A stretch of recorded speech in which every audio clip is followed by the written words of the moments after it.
Oh, hey everybody. Coming at you from my gear room. This is the last week of July, and we're pretty much setting records for heat, humidity, UV rays, and just basically outdoor misery. So, we're going to take time of this outdoor extreme heat to come indoors again to learn about gear and equipment and procedures. Now, I've been on YouTube for 15 years making videos, so I get asked a lot of questions and I get asked my opinion oftentimes. And procedures change and gear and equipment changes. It evolves. What I like evolves.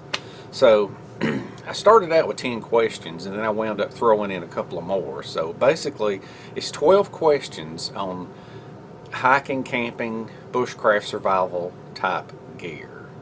And some of it is questions, some of it was discussions I got into that I just can't type the answer. That it's much easier for me to just show an example of what it is in the equipment and what I'm talking about. So hopefully out of all these questions you'll pick up some tips, some details, you'll learn something new. You may even learn something about equipment you didn't know about. So let's drag all this gear out and get to talking about it. One of the first questions we're going to cover is people ask me, do I ever drink water without purifying it? Now, normally on day hikes or one-nighters, I just bring regular water. Around here, there's a lot of these rivers and creeks that are really muddy and dirty, so I would use a Sawyer squeeze. But the problem with these things is if they sit on the shelf for months at a time, it's not good for them. There's different ways of maintaining these things and things that you got to do to store them, and it's bad if they're stored for a long time. So a lot of times, like I said, I'll just bring water. But on the longer trips, I'll bring this. Now these things, when they're new, they don't work good if you just pull them out of the package and use them. You got to kind of soak them in a bowl, because when this thing is totally dry, brand new, and you push water through it with it dry, it takes a lot of effort. It's better to take a bowl of clean water and just soak it in it. Now, to get back to the do I ever filter water, when I go to Tennessee and I go up into the mountains, yes, the water is crystal clear, but it's not a good idea just to dip your cup in and drink it. I mean, I know the majority of the time you can get away with it. It's pretty clean, but better safe than sorry if you're way up in the mountains. Now, they claim that these type of filters, the Sawyers and the Katadins and the MSR things, they remove, some people claim that they remove the protozoa and the bacteria, but not the viruses. I'm not real sure about that. That's debatable. So I use a thing called a SteriPen. It's ultraviolet purifier, and this thing also does viruses. It does bacteria, virus, and protozoa.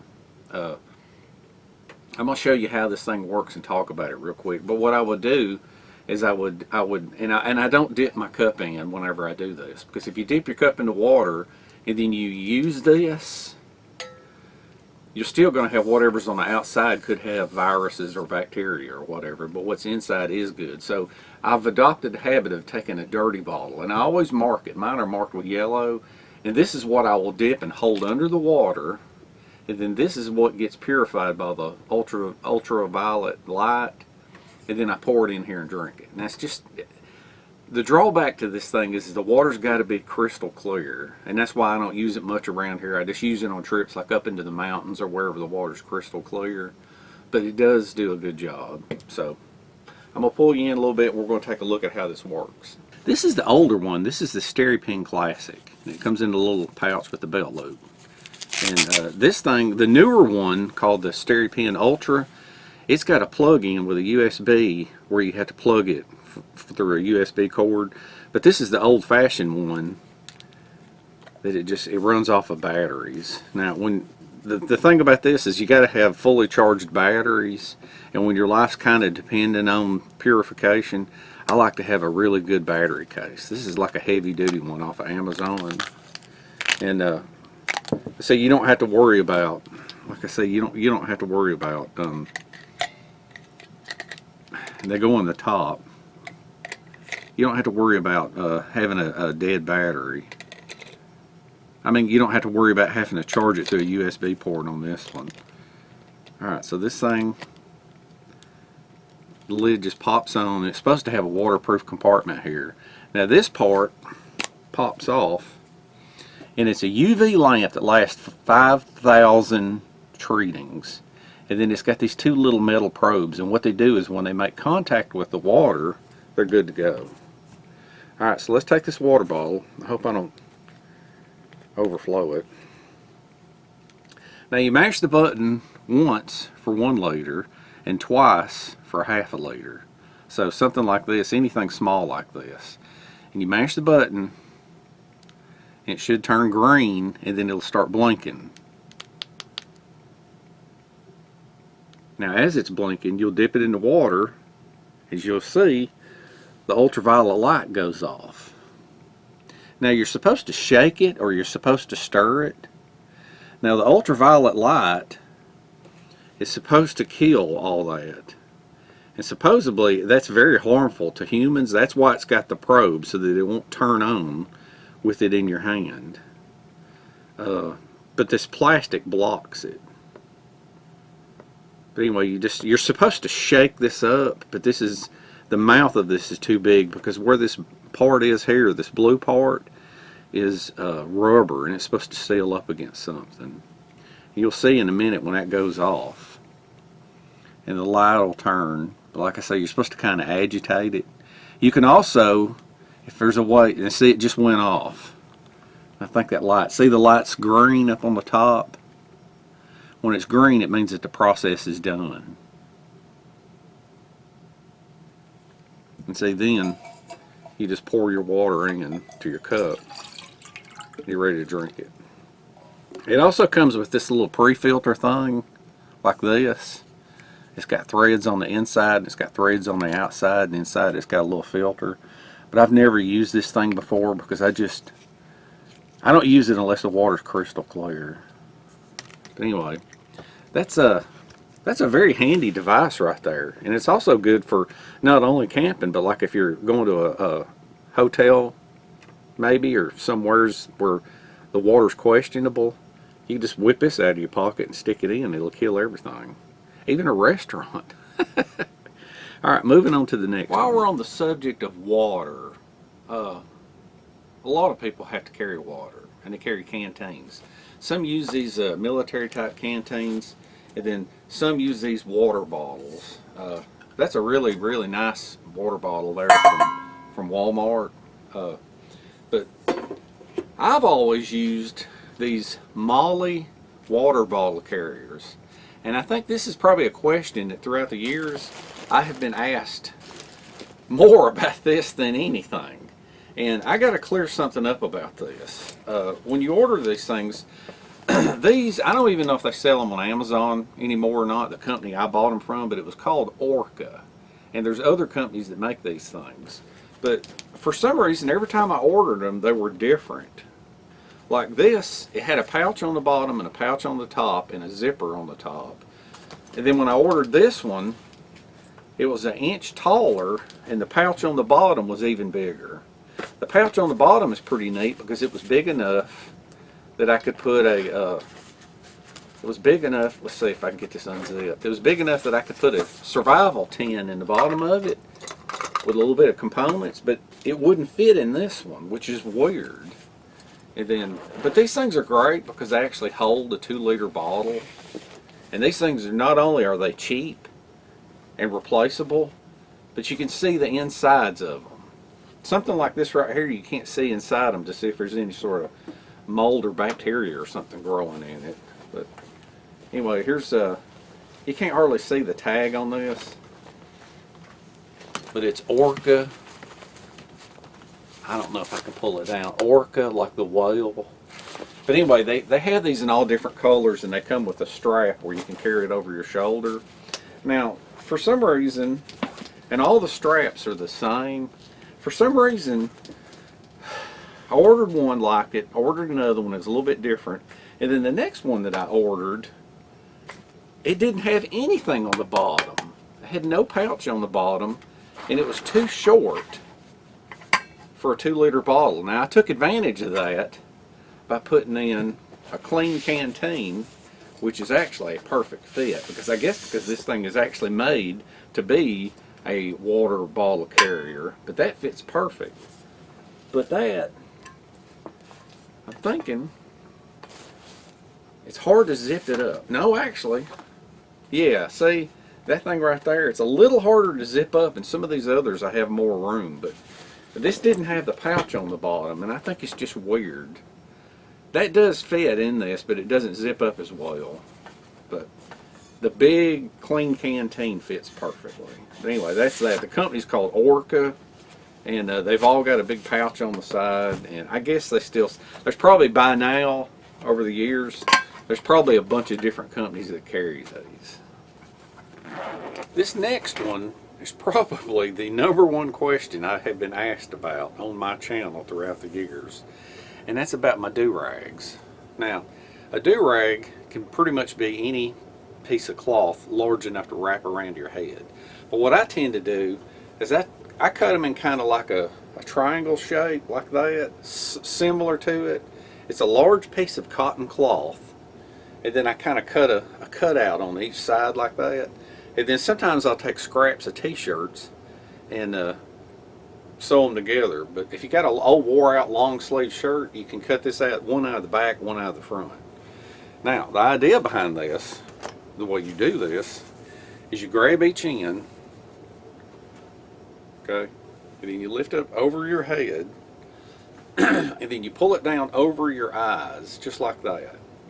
And then you pull it around. And then you just tie them in the back, just like that.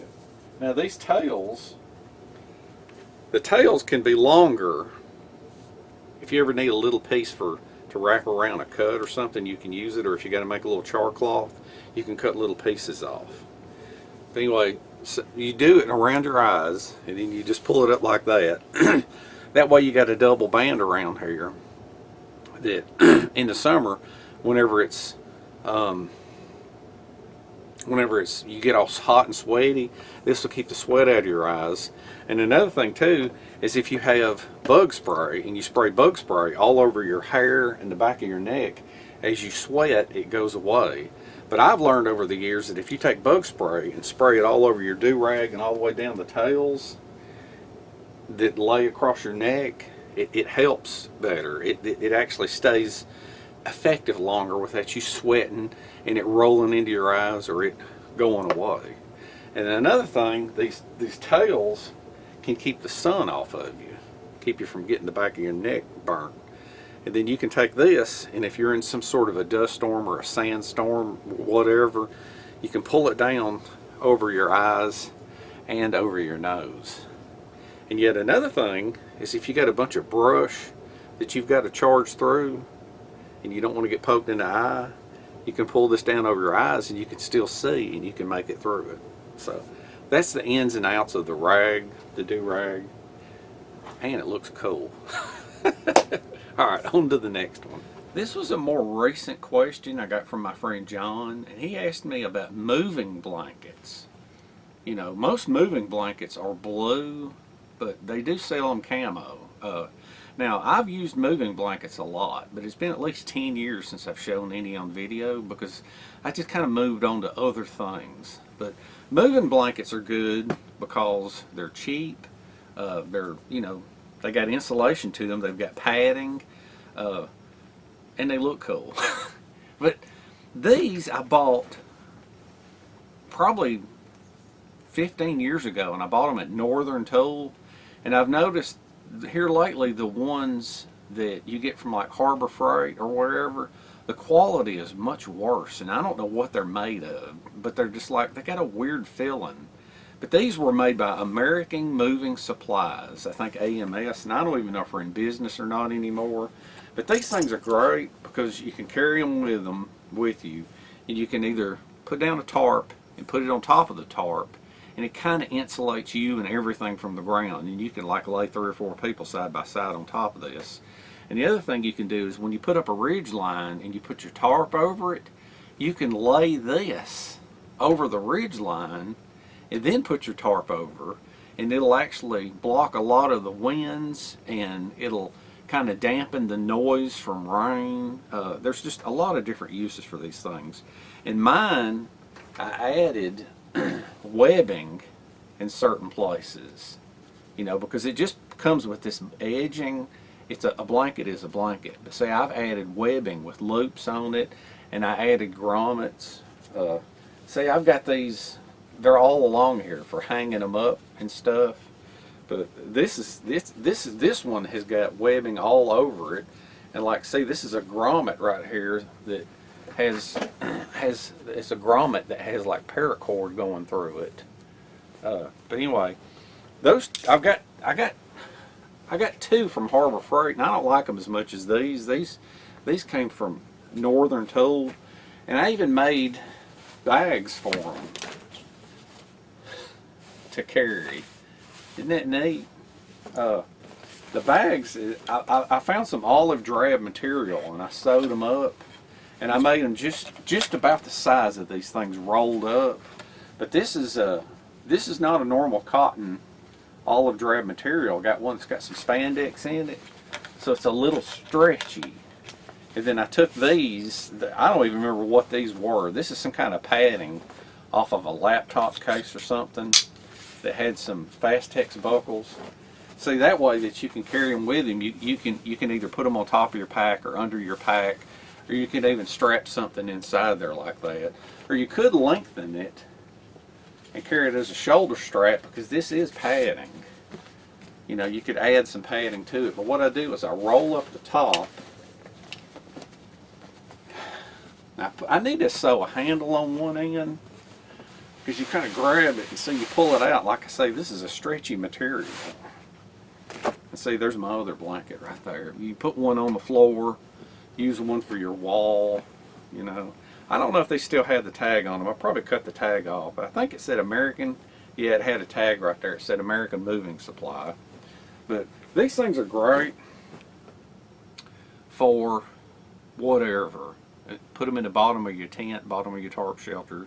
There's just, you can roll up in them if you have to. There was times when me and Nick would take these things, throw down a tarp, throw this down, and then roll ourselves up in it, just for fun. I don't like to suffer in my older age, but it was fun back then. So that's moving blankets. Now, I've been asked before, how do I store my knives and machetes long term? I've got so many knives and machetes, I don't use all of them, and it's like sometimes I'll rotate them year to year, or I'll have a favorite that I'll carry with me. So the knives and machetes, they do get stored for long periods of time. And people ask, do I oil them? Do I get them out and constantly oil them? How do I keep the oil off the sheaths? All this kind of stuff. Generally, you don't want to store them in the sheath. Like you can see behind me, I've got a rack where I keep them hung up.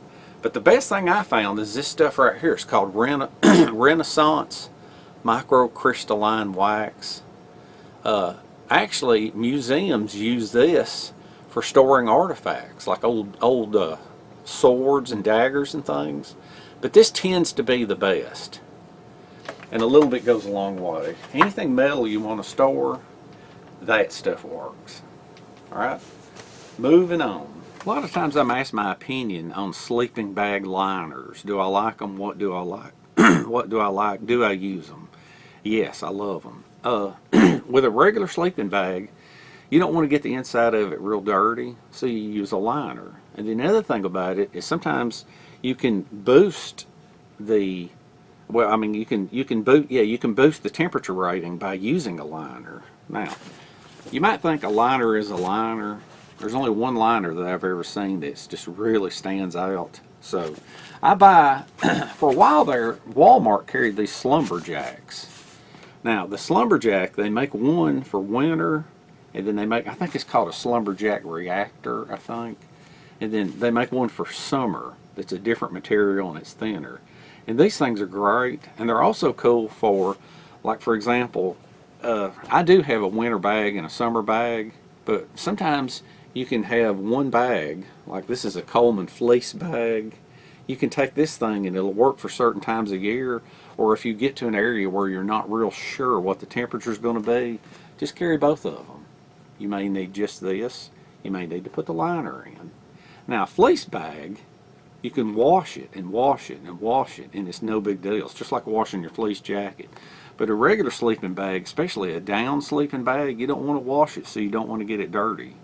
You get this dirty, it's no big deal, but you can vary the temperature ratings with this. If you wanted to, you could bring another one. Now, this is the one that during the summertime, this thing, I don't know what it is, this blows my mind, but this is called a Sea to Summit Cool Max. And as I got to reading about it, I started experimenting with this thing, and it blew my mind, because this thing, let me show you the tag. It's a pretty expensive bag. Sea to Summit Cool Max. Now this is a stretchy type bag. It's got a giant opening at the top.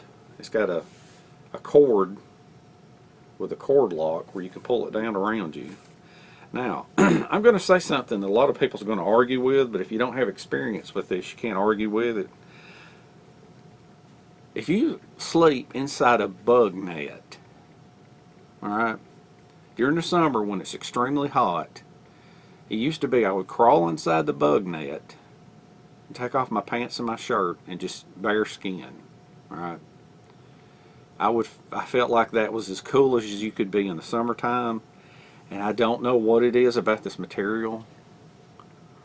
I don't know what it is about this particular sleeping bag, but you will actually be cooler if you sleep in this rather than sleeping, like if you just strip down to your underwear, you'll be cooler if you crawl into this rather than just sleeping on your sleeping pad. And I don't know why. Maybe it's a mental thing. I don't know. Maybe somebody that understands this and the material it's made out of can explain it in the comment section. But you'll actually be cooler in the summer sleeping in this. So that's the sleeping bag liner primer. Get asked a lot about lanyards, especially on machetes. Now, I'm going to cover lanyards real quick on an axe, a machete, a fixed knife, and a folded knife. Now, to start with, on a folded knife, these little things here, some of them call them lanyards, some of them call them a fob, some of them call it a dangler. But the thing is, these things were originally intended for when you put a knife into your pocket, but you know, when people didn't use sheaths, this little thing was hanging out and it would help to pull it out of your pocket.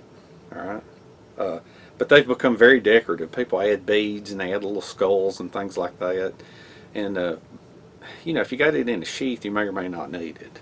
Now, somebody asked me one time, they said, why would you have a lanyard on a knife, especially a little tiny one like this? It's a waste, it's just for decorative. Well, sometimes with certain sheaths, this ain't the case because the handle is sticking out, but in some cases you can use it for pulling it out. But the main reason is you want one like that is, by some chance, if you happen to have a stabbing motion, if there's a chance that your hand could slip on the knife, what you want to do is you want to stick your pinky, look, you want to you want to stick your pinky inside that lanyard, just like that. See that right there? Also helpful if you drop the knife. But anyway, that is for, see how it's around my hand? If you have to get in some sort of a stabbing motion of some kind and your hand happens to get wet or slippery, that will keep your hand from sliding up on the knife. Now, one of the bushcraft aspects of this is if you were trying to bore a hole in some wood or something, or dig out something, you don't want your hand to slip on it because you're putting a bunch of pressure on it and you would be dependent on your grip. But anyway, that's the use for that, and it needs to be substantial, like either leather or paracord. Now, for a machete, it drives me crazy whenever I see people, how do they do it? Yeah, like that. They just run their hand through and they hold it, and that lanyard is just sort of dancing around on top like that. That's not how you use a machete, because a friend of mine, he said that he had an Ontario machete that he sharpened razor sharp, and that the guy was using it like this, and that it got out of his hand, and when it swung back, it came back and took the biggest hunk of meat out of him right here because it was so sharp from the swing. He was swinging it, and that's what happened. But that's not how you use a lanyard. There's actually 5 different ways of using it, but I did a video like 12 years ago on that. But I'm going to reiterate. You take the machete with the blade facing away from you, and you put it on your thumb, and you just lift it up. And see, that way right there, it secures it to your hand. And also, if you're doing a lot of chopping, you can just about use 2 fingers and it won't come out of your hand. It keeps your grip from being as tired. And see, if you want to be real fancy with it, you can have it on your sheath and you can pick it out with your thumb and just flip it up and grab it. Now for an axe, some people have asked, they're like, why would you ever want a lanyard on an axe? The only reason for it, for one thing, some people would hang them up that way rather than for long-term storage, rather than lean them to keep the handle from bowing. But the basic idea for that is, especially if you've got like a double bit and the handle's pretty straight, is if you're felling trees or a tree and you're on a hill and all the trees are growing in different directions, all crooked and anything, what you want to do is, the number one reason for that little lanyard is you're going to go to 4 coordinates around the tree, north, south, east, west. And you're going to hold this up just like this, okay? And you're going to eyeball, because of gravity, this thing's hanging straight down. And if you hold that up and look, you're going to determine which way the tree is leaning.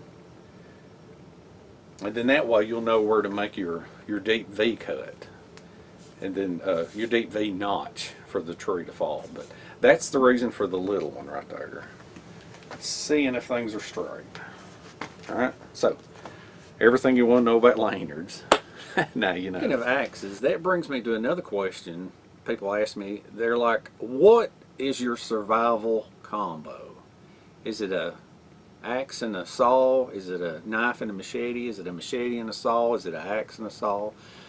I try to carry all 3 if I can. I kind of like it. The main cutting tool would be an axe or a machete, and then you've got your saw, and then you've got a knife. Now, for me, I have a homemade combo here. And what this is this is a pouch. For me, I like to have things that I can either put in the car, or I can put in my kayak, or I can slip it into my pack. Now, like this one, this is totally homemade. I'm fixing to show you my recommendation for what you would buy and use. This is like, if you're going to leave the trail, or if you're going to leave your truck and go for a hike, or if you're going to pull up in your kayak, you'll need a combo for, like, if you need to, you know, build a fire, process firewood, build a shelter, maybe even build a raft. But this thing right here, what this is I've made it with this, the webbing on the back, so that if I have to, I can put shoulder straps on it. I can just wear this as a backpack. And what this thing is it's got, I think it has to be turned upside down. It's got the Fast-Tex buckles here. You just lift this up, and it has a small double bit axe for your chopping chores. And then on the inside right here, you unzip it, and it has your basics for easy survival. You'll have a water canteen, and then you've got a rain poncho, which is a blue color, because if you get into a bad situation, you don't want to be wearing camo. You want to wear something that's blue. Now, during the fall, if you've got like that red, yellow, or orange that everybody's so attracted to, there's certain areas of the country that'll blend in with the foliage.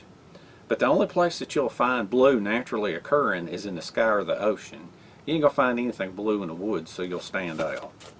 And then, of course, I have, and then you've got a Mora knife in there. So you've got an axe and a knife, and then you've got a bow saw. The reason I like a bow saw is because it'll process a tremendous amount of firewood for if you need to stay warm. But anyway, that's my homemade combo.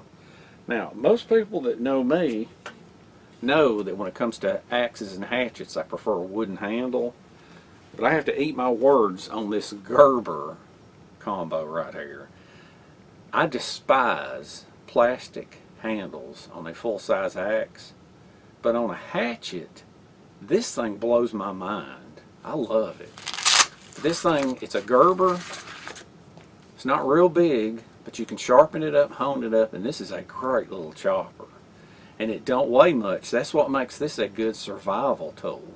And in the handle is a saw. And it's actually a pretty good saw. So between this and this, your shelter building and firewood processing is a win situation. Now this thing comes with a sheath from the factory. I don't know the name of this thing, but I know it's a Gerber. I think Gerber and Fiskars are tied together with their processes. But it has a Cordura sheath, and it has a belt loop right here, and then it has some sort of a weird thing at the top. It's got like a button type thing.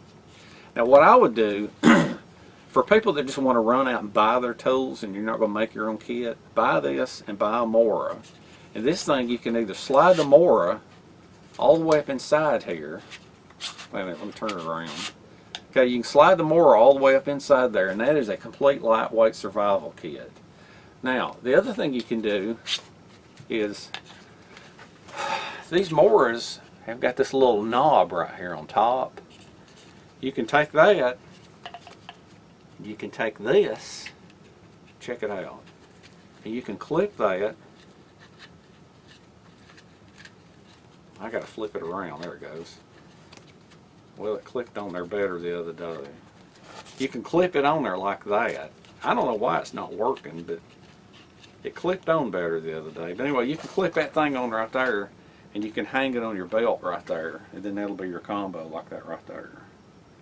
Isn't that neat?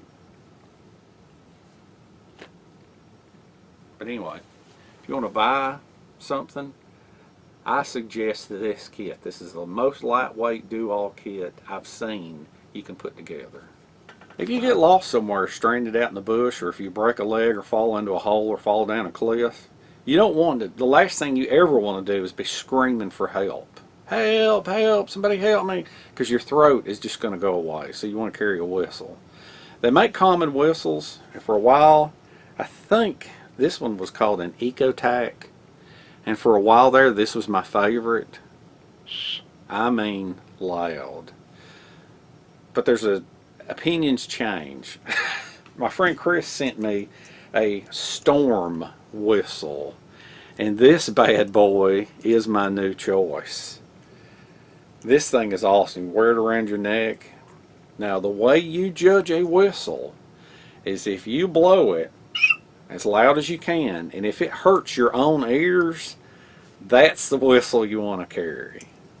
So the Ecotac, it's a good one right there, and what I do is I put it on my orange knife. That way all this is survival type stuff. This is not bushcraft camping.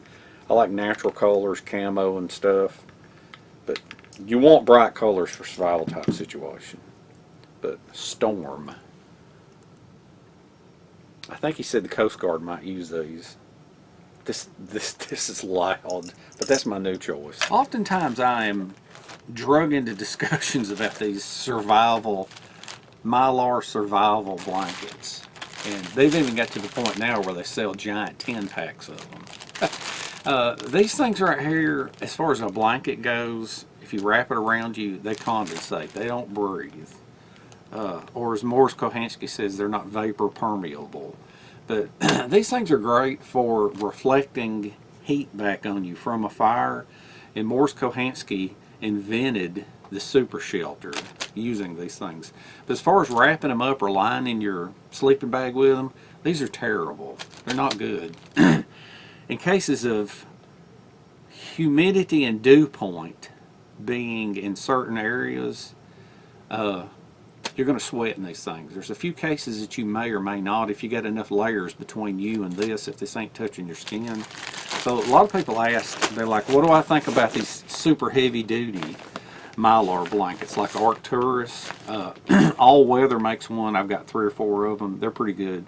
But these things don't breathe good. These are like 5 times more durable than these, but they're not breathable. And so recently I discovered a thing called Thermoflex, and it's what the medical field uses. And if you're going to in any way line your bag or wrap up, this is the only one that I would suggest you using, because this thing is breathable. I was very, very surprised. I did a video a while back on these where I experimented with these things, and you will not sweat. Condensation is not an issue with these. These are breathable. These are vapor permeable. The medical field uses these for wrapping patients in them, keep them warm. And there's several layers to this. Very, very thin layers. But if you hold it up to the light, you can, if it's a bright enough light, you can see the fibers through it. As far as being waterproof, no, I don't think this is waterproof. But this is called Thermoflex. See if I can get a shot. Yeah, right there between my fingers. I don't know if you see that or not. Thermoflex. But anyway, if you want to experiment with something really super lightweight, that's worth experimenting with. I got into a discussion several times, and I also made a video one time about people traveling away from camp and getting lost, or leaving the trail. Okay, anytime you're on a trail and you're going to leave, or anytime you have a tent set up and you're going to leave, particularly after dark, and I don't know why you would, you got to have a marker. You got to have some kind of beacon. Now, I think, in my opinion, everybody on planet Earth that hikes or camps or goes into the wilderness, you should either carry 2 flashlights or you should carry a headlamp and 1 flashlight. Either way. Now, I'm going to show you both methods. All these modern flashlights have got all kinds of features. They've got the flashlight in here, and then they've got a lantern here. This, for example, this is just some no-name light off Amazon. You mash the button, it's got a bright light, dim light, blinking light for signaling, which is great. And then you got another one. Okay, you cycle through all those, and then you can mash and hold. It gives you the LED in the handle. Alright? You can mash again, and it's dimmer. Mash again, you've got a red light. Look at that. That's a red and blue light. So what you're going to do is you're going to take this and you're going to set this. You're going to leave that, and that thing's really bright at night. You're going to leave that thing at camp, and you're going to take your headlamp and you're going to go off the trail, or you're going to go away from camp with your headlamp to see where you're going. And off in the distance, that thing is going to be blinking. It'll either blink white. Most of them blink white, but this thing right here blinks red and blue, which is great. And you hang it from a tree or you set it above your tent. That way you can find your way back. All right. Now, the other thing you can do, let's cut this thing off. The other process, like if you carry 1 flashlight, you'll take this stuff right here, and what this is this is a decorative ribbon. You can get it like craft stores or Hobby Lobby or Michael's. And what you do with this stuff, I always keep a roll of this stuff, and you wrap it around a tree. It's good to find a skinny tree, so you'll wrap it around in a spiral, so there'll be several bands. And the beauty of this is this can be seen from 360 degrees, no matter where you leave. And it's like whenever Nick and I would go somewhere and set up campsite, the first thing I would do is I would take a roll of this stuff and I would wrap it around the smallest tree at camp. Kind of like a barber, old-fashioned barber shop, how it swirls around. And the thing about this is once this is on there, if you have to leave camp at night, you carry your flashlight. You don't even have to leave a beacon. Okay, so you carry your flashlight. This thing's either got a wide beam or a narrow beam. It's one of those modern flashlights off Amazon. And the beauty of this thing is you'll use the flashlight to find your way from camp. And then when you go back, you're going to be scanning the area. And see, this isn't even...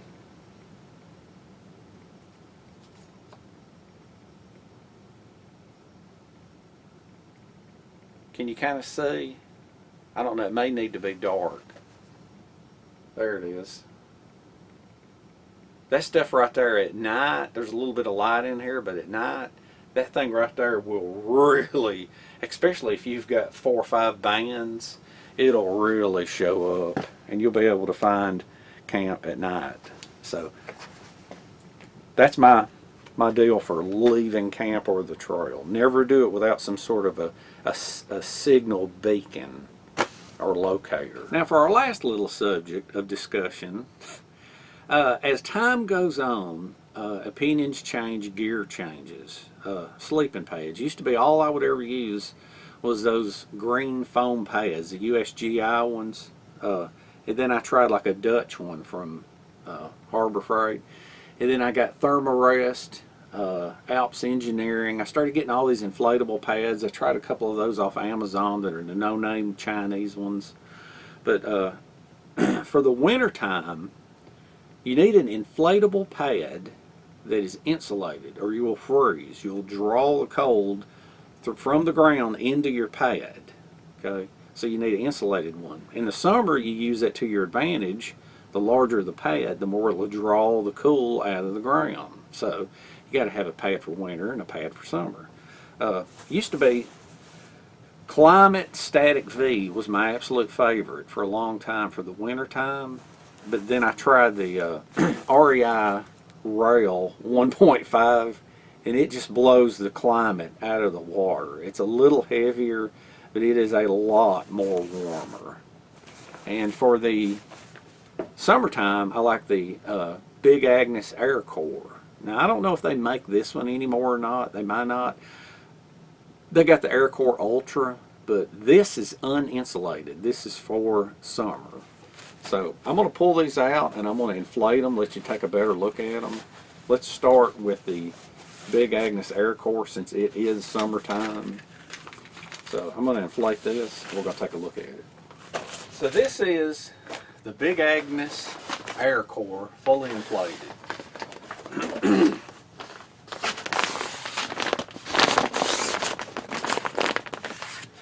Big Agnes. Now this thing comes with a bag that you can put a bag over the nozzle here, and you can inflate it with the bag, but if you lose it, you have to blow it up by hand. Now this thing here, this is uninsulated. There's no insulation in it. So if you lay this thing directly on the bottom of your tent, your nylon tent or whatever shelter you have, this can draw the cool out of the ground, which is wonderful. So during the summer, no matter how hot it is, inflate this thing, get your Sea to Summit Cool Max, and crawl in, and you will be so comfortable no matter how hot it is. Now, my biggest advice on one like this, people make a mistake, people badmouth some of these, they make a mistake of blowing this thing up to the maximum, and then when you do, it's literally too stiff, and it's really not good for the life of the mat either. You want to inflate this thing to about 70 to 80% of its capacity. That way it's got a little bit of give. That way you can be a side sleeper on this as thick as it is, and it'll give. And it'll give to the curvature of your back. I think that natural curve is called the lumbar lordosis. And if that curve's not there, you're going to wake up with a backache. So you don't want nothing too stiff. You want it to kind of give a little bit. So that's my summertime choice. Now for the winter, this is the REI rail. And the reason they call it a rail is because it's got these weird inflatable rails right here. But that thing right there some people kind of trash REI for their store brand products, but this thing, for the wintertime, this thing is incredible. But it's the REI Rail 1.5. I didn't think anything would ever beat the Static Climate V, but the Static Climate V weighs less if you're a minimalist. But as far as a good night's sleep and in the cold, this is my new choice for wintertime. I'm gonna camp with this bad boy some more on video. I didn't really put it on video because I didn't video the 2 times I used this, but I was impressed both times. All right, that is it. That is my questions, answers, and opinions on gear. Hope you enjoyed it. Hope you learned something. My opinions are my own. Some people have different experiences, but do your own thing, experiment, learn what works, learn what don't work, what doesn't work. And basically enjoy the outdoors. Now, my next upload after this one, I think this upload is August 1st. My next one will be like, I don't know, August something, in the middle of August. I don't know what the temperature is going to be like. Hopefully it's going to be a little bit more mild. You know, right now it's like you walk outside and just stand still and do nothing and sweat. It's just pure misery. So I'm looking forward to fall. So take it easy, enjoy life, and we shall see you in the next one.